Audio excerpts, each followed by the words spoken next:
All right, welcome. Today we're diving into a really radical way of looking at one of the oldest, most common molecules in human history. So get ready, because we're about to flip your entire understanding of alcohol completely on its head. So let's just jump right in with a pretty wild thought. We all think of alcohol as a thing, right? A substance, something you can hold in a bottle or a glass. But what if that's not the right way to see it at all?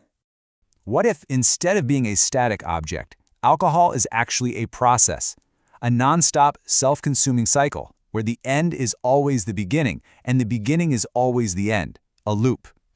Now, to really wrap our heads around this, we're going to need a symbol, and it's a pretty ancient and powerful one. The Ouroboros. You've probably seen it, the serpent eating its own tail. It perfectly captures this paradoxical, cyclical nature of alcohol. It's really the key to this whole explainer. Okay, so where does this crazy loop even start? Well, we have to go all the way down to the microscopic level, to the very organism that creates alcohol in the first place. Let's dive right into the fermentation vat. You know, on the surface, the whole process seems super simple. You've got yeast, this tiny living thing, and it's just trying to survive by eating sugar. And as it does that, it creates a waste product. That waste is ethanol. But here's the incredible twist. The more ethanol it produces, the more toxic its own environment becomes. The very act of living and eating creates the poison that will eventually kill it. I mean, think about that for a second. The yeast's only goal is survival, but the direct result of its survival strategy is self-poisoning. It literally creates the very agent of its own destruction. It's a perfect, closed biological loop, our very first glimpse of the serpent eating its own tail. All right, so let's zoom way out now. We're going from that tiny, microscopic world in the vat to the giant, messy world of human culture. Because this is where the loop gets bigger, showing how one single, simple molecule can mean 1,000 different things to 1,000 different people. Here's the thing. Chemically speaking, alcohol is just alcohol. That's it. Whether you're talking about a $300 bottle of vintage wine or the cheapest beer you can find, the molecule that gets you drunk, ethanol, is exactly 100% identical. That's the unity. But, and this is a huge but, that one simple molecule explodes into this insane variety of meanings. So how can one substance be a holy sacrament for one person and a dangerous poison for another? How is it a social lubricant, a luxury good, a medicine, and a threat all at the exact same time? You can actually see this paradox playing out right now on the shelves of any store. You've got the big corporate brands, right? They're all about consistency and efficiency, making the exact same product a million times over. And then you have craft brands who aren't just selling a drink. They're selling you a story, an experience, a sense of authenticity and connection. It's the same molecule, but two totally different worlds. Okay, so we've seen the loop in the vat, and we've seen it in our culture. Now let's bring the serpent right inside our own bodies.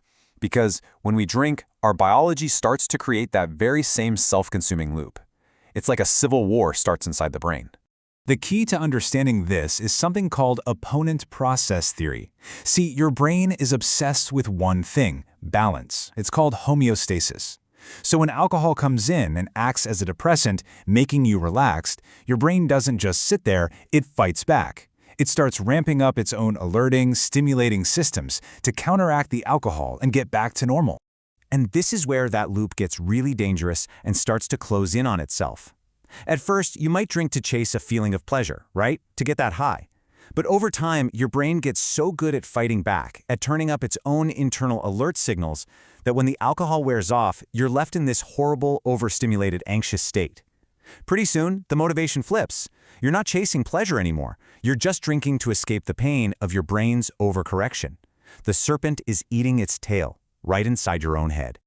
So, we've gone from yeast to the human brain. But what if this loop is even bigger than that? I mean, way bigger. What if this serpent is coiled around the very foundations of human civilization itself? Now get this, there's this wild theory, and it's captured perfectly in this quote. The basic idea? The very chaos that alcohol creates in an individual might have been the secret ingredient that allowed for order on a massive scale. I know, it sounds crazy, but it's the ultimate paradox, the ultimate Ouroboros. Okay, so how on earth would that even work? Well, the theory goes something like this. First, alcohol chills out the most skeptical, rational part of your brain. By quieting that inner critic, it allows us to trust each other more easily. That increased trust leads to stronger social bonds. And those bonds are what made it possible for us to cooperate on a huge scale, to build cities, create laws, and form complex societies. It might have literally been the chemical glue that held the first civilizations together. Wow, so we've gone on quite a journey, haven't we?